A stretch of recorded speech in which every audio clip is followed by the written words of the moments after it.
everyone. Wish you a very happy good morning. In today's session, आज का जो हमारा सेशन है, आपने अभी तक देखा हमारे पार्ट्स ऑफ स्पीच के 3 पार्ट हम पूरा कर चुके हैं। कौन कौन से? नाउन का, प्रोनाउन का और एडजेक्टिव का। ठीक है, नेक्स्ट यदि हम बात करें तो अगला जो हमारा टॉपिक आता है इसी में, वो आता है वर्ब का। आज का जो हमारा सेशन होगा, आज का जो हमारा वीडियो होगा वो वर्ब पे होगा। बहुत छोटा सा वीडियो होगा, वीडियो के अंत तक जरूर बने रहिएगा। चलिए स्टार्ट करते हैं। आज का जो टॉपिक है हमारा, जब मैं लिख देता हूँ सबसे पहले वर्ब। वर्ब आपको पता है जिसको हिंदी में बोलते हैं क्रिया। ठीक है, आगे बढ़ते हैं। अब इसको पहले एक बार समझ लीजिए, ऑलरेडी आपको इसके बारे में बताया जा चुका है जिस समय पे आपको introduction of parts of speech दिया गया था। Introduction of parts of speech में बताया गया था कि वर्ब क्या होता है, किसी के कार्य के होने का भाव जो प्रकट करे। आपको मैंने एक फॉर्मेशन भी बताया था सेंटेंस का। क्या फॉर्मेशन बताया गया था? S plus B plus O, यानी कि subject verb object. Subject object already आप देख चुके हैं नाउन या प्रोनाउन के रूप में। अब इसमें एक और जो मेन वर्ड आता है वो आता है वर्ब के रूप में, बी फॉर वर्ब आता है। अब इसको भी समझना बहुत जरूरी है। मुख्य रूप से किसी भी सेंटेंस को बनाने के लिए 3 चीजों की जरूरत होती है, एक सब्जेक्ट की, एक वर्ब की, एक ऑब्जेक्ट की। वर्ब नहीं भी होगा तो भी सेंटेंस बनेगा, लेकिन सब्जेक्ट और ऑब्जेक्ट वर्ब होना बहुत जरूरी है। जब तक किसी भी वाक्य में वर्ब नहीं होगा वो सेंटेंस आपका अधूरा है। दैट मीन टू से मीनिंगलेस है, उसका कोई मीनिंग ही नहीं। ठीक है, चलिए स्टार्ट करते हैं। आज का जो हमारा टॉपिक है वो है वर्ब का। डेफिनेशन ऑलरेडी आप लिख चुके हैं, एक बार फिर से यहाँ पर लिख देते हैं, बिल्कुल सिंपल से वर्ड में लिख दीजिए इसको। It denotes us regarding, it denotes us regarding an action about a person or a thing is known as a verb. बिल्कुल सीधा सीधा डेफिनेशन दिया है। वैसे तो अपन एक छोटी सी डेफिनेशन की बात करते हैं। It denotes us about an action, इतना ही पर्याप्त है वर्ब की डेफिनेशन के लिए। बट यहाँ पर यदि लिखना चाहे तो ऐसा भी लिख सकते हैं आप, it denotes us regarding an action about a person और थिंग। किसी भी व्यक्ति, वस्तु या किसी अन्य चीज से किसी तरह का कोई एक्शन निकल के आता है, किसी प्रकार की कोई क्रिया निकल के आती है, तो उसे हम क्या बोलते हैं? वर्ब बोलते हैं। ठीक है, कुछ वर्ड्स में लिख रहा हूं, जैसे फॉर एग्जांपल लिखा हुआ है स्लीप, यानी कि सोना, एक सोने की क्रिया हो रही है। इसी तरह से जैसे हम बात करें वॉक, उसके बाद ईट, ड्रिंक। ठीक है, ड्रिंक, ये सब क्या है? ये सब आपकी क्रियाएं हैं, जैसे आना जाना, खाना पीना, उठना बैठना, रोना, हंसना, गाना, खेलना, कूदना, ये सारी की सारी आपकी क्रियाएं मानी जाती हैं। ठीक है, चलिए ये डेफिनेशन हो गई। डेफिनेशन को आपने अच्छे से समझ लिया है। अब इसके बाद आगे बढ़ते हैं। बहुत छोटा सा टॉपिक है, बहुत ज्यादा इसमें नहीं होने वाला। ठीक है, छोटे छोटे हम लोग यहाँ पर वीडियो बनाने वाले हैं। आज इसमें जो हम देखने वाले हैं वो देखने वाले हैं वर्ब, और वर्ब के साथ में टाइप्स ऑफ वर्ब।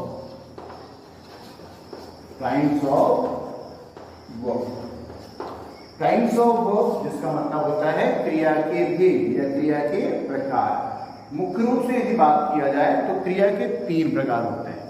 आपने भी पढ़ा होगा, देखा होगा ऑलरेडी। जब आप वर्ब्स में होते हैं तो वर्ब्स के 3 ही फॉर्म निकल के आते हैं ना, प्रेजेंट, पास्ट और थर्ड पास्ट पार्टिसिपल। ठीक है, 3 फॉर्म निकल के आते हैं। तो जो मेन जो होते हैं, अभी उसकी हम बात नहीं कर रहे हैं, दैट इज कॉल्ड मूड, उसकी हम बात नहीं कर रहे हैं। अभी हम बात कर रहे हैं क्रिया के 3 रूपों की। क्रिया के कितने रूप होते हैं? 3 रूप होते हैं।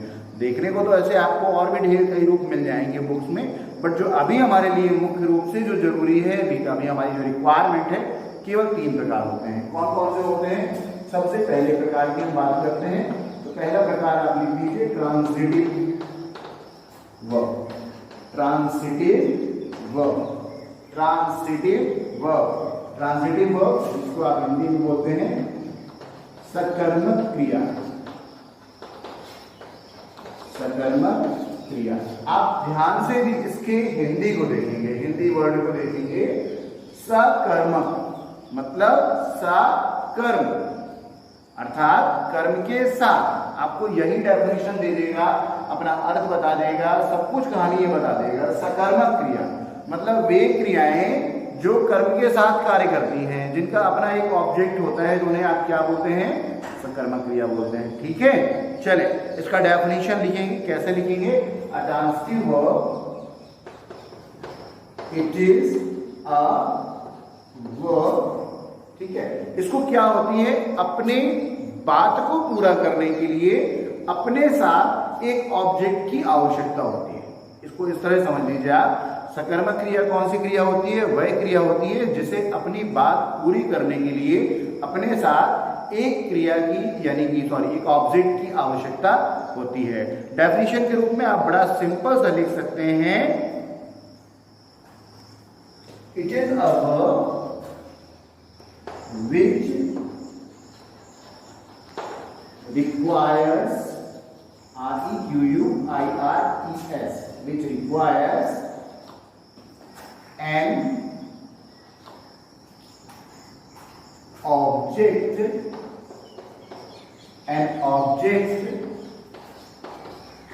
after it to complete a sentence। ठीक है, एकदम सीधा सीधा लिख लीजिए। It is a verb which requires, यह ऐसा वर्ब है, क्रिया है जो रिक्वायर करता है, REQUIRES, जिसकी जरूरत होती है, नीड्स भी कर सकते हैं आप, नीड्स एन ऑब्जेक्ट, एक कर्म की आवश्यकता होती है, आफ्टर इट, अपने पश्चात, अपने बाद। ठीक है, टू कंप्लीट अ सेंटेंस, वाक्य को पूरा करने के लिए।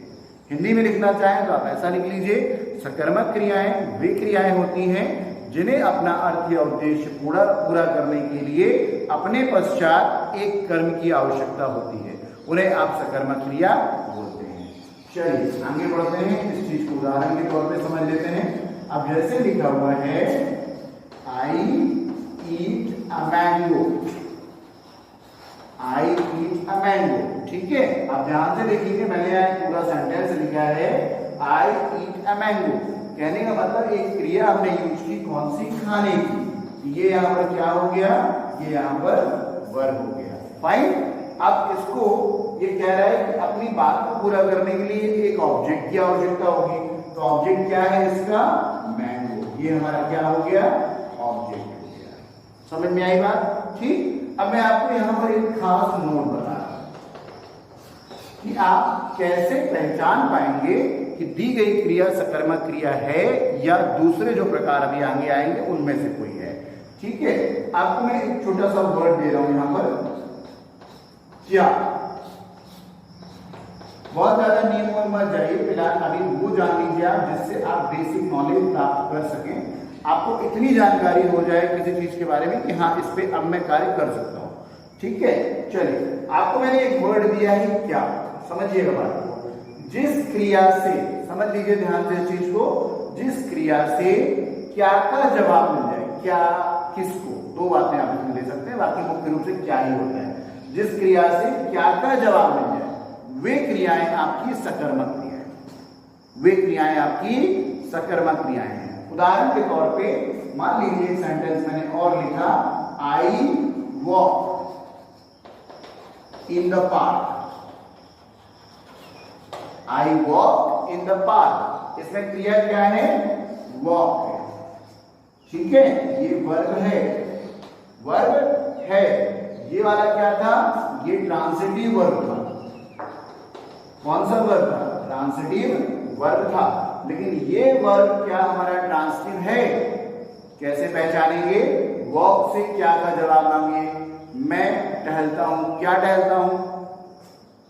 कोई जवाब नहीं आ रहा। तो वे क्रियाएं जिन्हें अपना अर्थ या उद्देश्य पूर्ण करने के लिए अपने साथ एक ऑब्जेक्ट की जरूरत होती है, वे क्रियाएं हमारी सकर्मक मानी जाती हैं। क्योंकि इसको अपना अर्थ या उद्देश्य पूर्ण करने के लिए ये तो नहीं पूछ रहा है कहाँ टहल रहा है, ये पूछ रहा है क्या टहल रहा है। क्या का तो कोई जवाब ही नहीं है फिर इसके लिए। तो जब इसको जरूरत नहीं है तो ये हमारी ट्रांजिटिव वर्ब नहीं मानी जाएगी। इसको हम क्या करते हैं, रिमूव कर देते हैं। आप दिमाग में बैठा लीजिए, हमारा पहला जो पार्ट है वो ट्रांजिटिव वर्ब के रूप में। और ट्रांजिटिव वर्ब क्या कहता है, वे सकर्मक क्रियाएं या वे ट्रांजिटिव वर्ब वे क्रियाएं जिनको अपना अर्थ या उद्देश्य पूर्ण करने के लिए अपने पश्चात एक क्रिया की आवश्यकता होती है, सॉरी कर्म की आवश्यकता होती है, और वो कर्म हमें क्या का प्रश्न पूछने पर जवाब देने पर मिलता है, तो उसे हम क्या बोलेंगे, ट्रांजिटिव वर्ब बोलेंगे। क्लियर, समझ में आ गया है आप लोगों को। आगे बढ़ते हैं। इसके बाद हमारा जो दूसरा प्रकार होता है वो क्या होता है, ध्यान से समझ लीजिए। इंट्रांजिटिव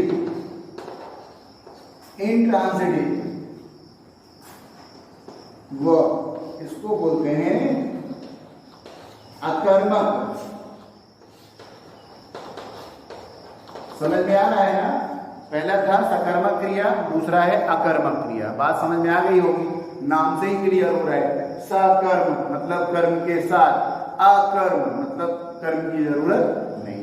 बात समझ में आई। कहने का तात्पर्य क्या है, इसका डेफिनेशन बनाएंगे तो कैसे बनाएंगे, वे क्रियाएं जिन्हें अपना अर्थ या उद्देश्य पूर्ण करने के लिए अपने पश्चात एक ऑब्जेक्ट की आवश्यकता नहीं होती। क्लियर, दो ही जवाब होते हैं ना, यस और नो। तो पहले में यस आ गया, दूसरे में नो आ गया, बस सीधा सीधा लिख दीजिए। Those verbs which do not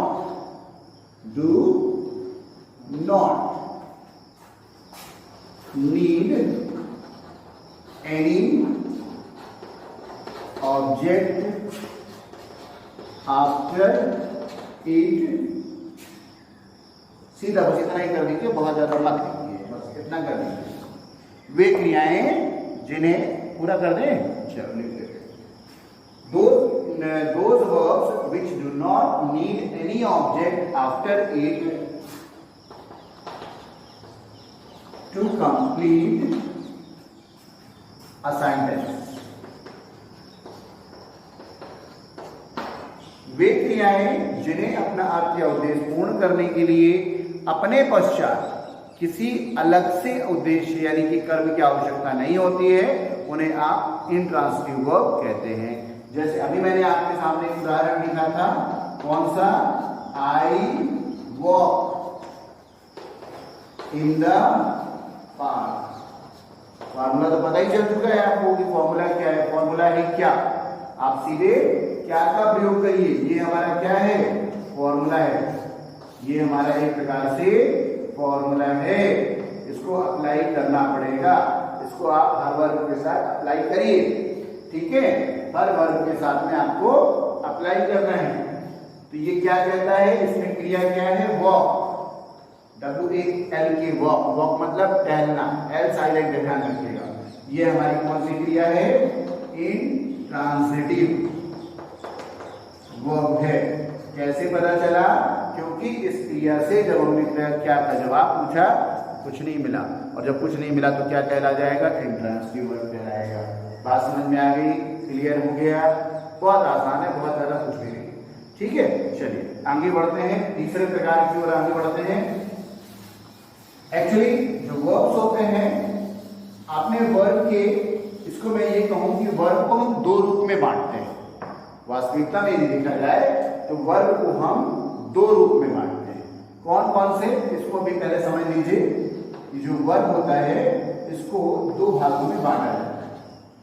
कौन कौन से दो भाग होते हैं, पहले होता है मेन वर्ब, पहले होता है मेन वर्ब, दूसरा होता है हेल्पिंग वर्ब। ये आपको वैसे शुरू में बताना चाहिए था मुझे, कोई बात नहीं, अभी नोट कर लीजिए, देर ज्यादा नहीं होती है।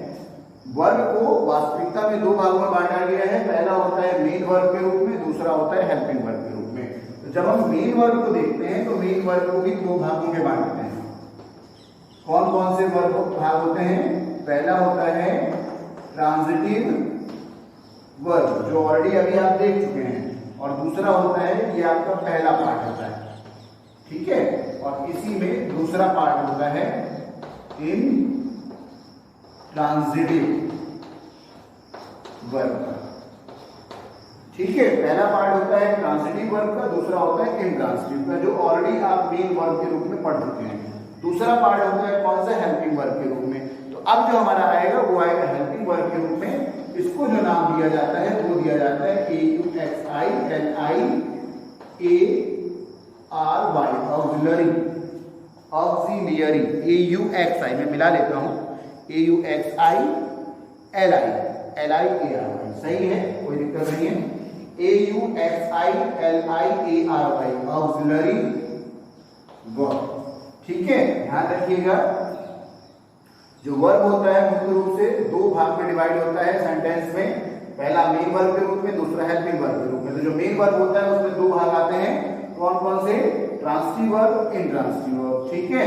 और दूसरा भाग जो होता है वो होता है हेल्पिंग वर्ब के रूप में, जिसको हम बोलते हैं ऑक्सिलरी वर्ब। ऑक्सिलरी वर्ब, जिसको हिंदी में आप ये भी कह सकते हैं सहायक क्रिया, सहायक क्रिया, ठीक है, समझ में आया। चलिए इसको टेबल को मैं इरेज कर देता हूं और तीसरा जो हमारा काइंड है उस पे आ जाते हैं। वर्ब का तीसरा काइंड है हमारा कौन सा, AUXILIARY, ऑक्सिलरी वर्ब, जिसको आप हिंदी में कह सकते हैं सहायक क्रिया, ठीक है। अब यदि हिंदी में इसका डेफिनेशन निकालें तो कैसा निकाल सकते हैं, वे क्रियाएं जो मुख्य क्रियाओं की सहायक क्रियाओं के रूप में प्रयोग की जाती है। एकदम आसान शब्दों में बात करूं, वे क्रियाएं जो मुख्य क्रियाओं की सहायक क्रियाओं के रूप में हेल्प करती हैं, मदद करती हैं, उन्हें हम ऑक्सिलरी वर्ब कहते हैं। अब अभी आपने क्या देखा, मेन वर्ब कौन कौन से होते हैं, ट्रांजिटिव और इंट्रांजिटिव। तो अब हम वो वर्ब पढ़ने वाले हैं, वे क्रियाएं पढ़ने वाले हैं जो इनकी सहायक क्रियाएं होंगी, मतलब इनकी हेल्पिंग वर्ब के रूप में मानी जाएंगी। मैं आपको MV यानी कि मेन वर्ब और HV यानी कि हेल्पिंग वर्ब इसलिए वर्ड का यूज कर रहा हूं क्योंकि इसके बाद आगे चल के हमारा एक बहुत ही इंपॉर्टेंट टॉपिक आने वाला है इंग्लिश ग्रामर का, which will be the most important topic, सबसे ज्यादा इंपॉर्टेंट टॉपिक। किस लिए, अंग्रेजी बोलचाल की भाषा को सीखने के लिए। जहां तक मुझे पता है आज की डेट में हर एक व्यक्ति के मन में एक कहीं ना कहीं एक क्वेश्चन जरूर है कि मैं भी 2-4-10 सेंटेंस इंग्लिश में बात कर सकूं। कोई यदि सामने वाला इंग्लिश में बोल रहा है तो मैं भी उस बात को समझ सकूं और उसको उसी भाषा में रिप्लाई कर सकूं। क्लियर। तो यदि वाकई में आप सीखना चाहते हैं तो ये जितने भी टॉपिक्स आपको बताए जा रहे हैं प्लीज इनको आप एक बार ध्यान से जरूर देखिए, समझिए। यदि आपके पास समय नहीं है नोट करने का, कोई दिक्कत नहीं, मत नोट करिए। कहीं भी उठते बैठते खेलते कूदते जब भी आपको लगता है, जब भी आपको समय मिलता है, आप वीडियो को प्ले कर लीजिए और ऑडियो ही यदि आप सुनते रहेंगे तो उसमें भी आपको बहुत सारी चीजें पता चलती जाएंगी। चलिए शुरू करते हैं। हमारा तीसरा प्रकार है ऑक्सिलरी वर्ब, सहायक क्रियाओं के रूप में। इसके डेफिनेशन आप ऐसा बना लीजिए, those verbs which are used as a helping verbs of main verbs। बस सीधा सीधा इतना आसान लिखेंगे, दोज वर्ब्स, वे क्रियाएं which are used, जिनका प्रयोग किया जाता है as a helping verbs of main verbs, ठीक है, मेन वर्ब के रूप में प्रयोग किया जाता है। अब इसके बाद मैं बात करूंगा कि ये कौन सी क्रियाएं होती है। पहले उदाहरण लिख लीजिए। उदाहरण की मैं बात करूं, एस लिखा हुआ है, सी इज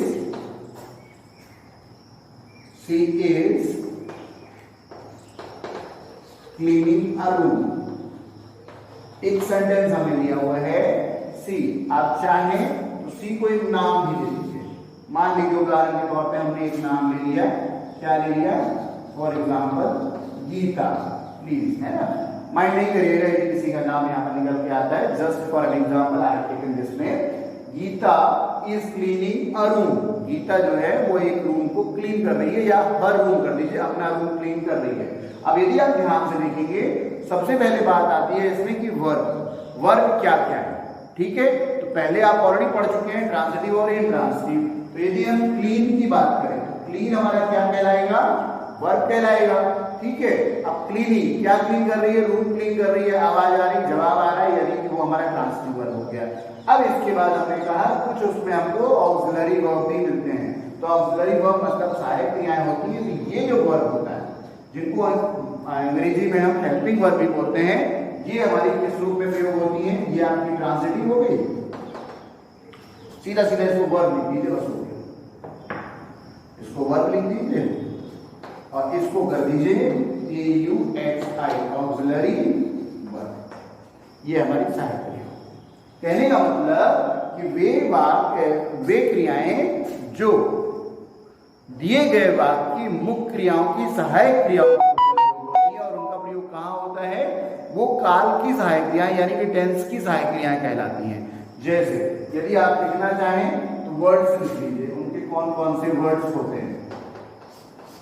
बहुत बड़ा वीडियो नहीं है, बस ये आज का लास्ट है इसमें अपना, मुश्किल से आप 2-4 मिनट और लगेंगे। कौन कौन से वर्ड्स हो सकते हैं, जैसे do, does, is, am, are, has, have, did, was, verb. इसको वर्ब बोलेंगे, ठीक है, वेयर मत बोलेगा, वर्ब। had, shall, will। इसके अंदर कुछ और भी आती है, मॉडल ऑक्सिलरी वर्ब बोलते हैं उसको। कौन कौन सी, कैन, मे, फिर should, would, could, might, must, etcetera, बहुत सारी होती हैं। ठीक है, ऑट भी आता है, नीड भी आता है, ये सारी की सारी हमारी किस में आती हैं, ऑक्सिलरी वर्ब के रूप में आती हैं। तो ये हो गया हमारा आज का जो टॉपिक था, वो था काइंड्स ऑफ वर्ब के रूप में। यदि वाकई में वीडियो हमारे आपको अच्छे लग रहे हैं तो आपको पता है क्या करना है, आपको वीडियो को लाइक करना है, शेयर करना है, और यदि अभी तक सब्सक्राइब नहीं किया है तो अपने फ्रेंड्स के साथ सब्सक्राइब जरूर करें। मेरा आप सब लोगों से रिक्वेस्ट है, प्लीज वीडियो को एक बार जरूर देखिए, क्योंकि ये बहुत यूजफुल चीज है, खासकर उन लोगों के लिए जो किसी भी तरह की कंपटीशन की तैयारी कर रहे हैं, किसी भी प्रकार की प्रतियोगी परीक्षाओं की तैयारी कर रहे हैं। हम यहाँ पर छोटे छोटे बेसिक रूल जो लेके चल रहे हैं, होता क्या है, आपको मैं एक चीज बता दूं, जाने से पहले इसको भी सुन लीजिए। जब कभी भी किसी भी कंपटीशन में आप होते हैं तो उसमें आपसे बेसिक रूल से संबंधित एरर्स फाइंडिंग मानी जाती है। यदि आपको उसका नॉलेज नहीं होगा, एरर्स का नॉलेज नहीं होगा फाइंडिंग का, तो ये मान के चलिए कि आप किसी भी प्रॉब्लम को इजी वे पे सॉल्व नहीं कर पाएंगे। Thank you so much for watching my video. Good bye, stay safe, stay home at your home. Good bye.